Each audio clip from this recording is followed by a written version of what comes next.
नमस्कार मंडळी, स्टार प्रवाहावरील तू ही रे माझा मितवा या मालिकेच्या पुढे येणाऱ्या भागामध्ये आपण पाहणार आहोत की ईश्वरीने अर्णवच्या डोळ्याला पट्टी बांधलेली असते आणि डोळ्याला पट्टी बांधून तो ईश्वरीचा शोध घेत असतो आणि तो ईश्वरीला पकडतो व आपल्या मिठीमध्ये घेतो. तेव्हा ईश्वरी अतिशय प्रेमाने अर्णवकडे पाहू लागते. त्यानंतर आपण पाहतो आकाश आणि अर्णव हे ऑफिसला निघालेले असतात. तेव्हा मामा हे त्यांना थांबवतात आणि बोलतात, तुम्ही दोघे जाणार का? आणखीन एका बिझनेसमॅनला तुमच्यासोबत घेऊन चला.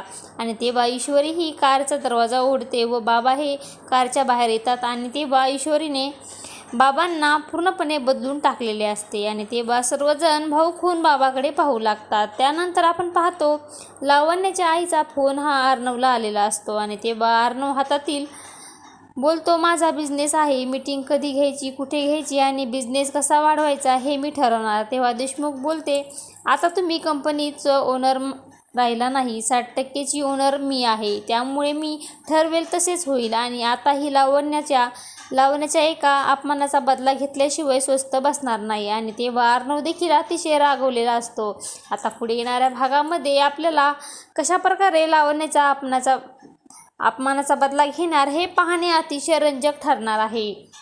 तू ही रे माझा मितवा या मालिकेचे सर्व अपडेट पाहण्यासाठी आपल्या चॅनलला लाईक करा, शेअर करा आणि सबस्क्राईब करायला विसरू नका. धन्यवाद.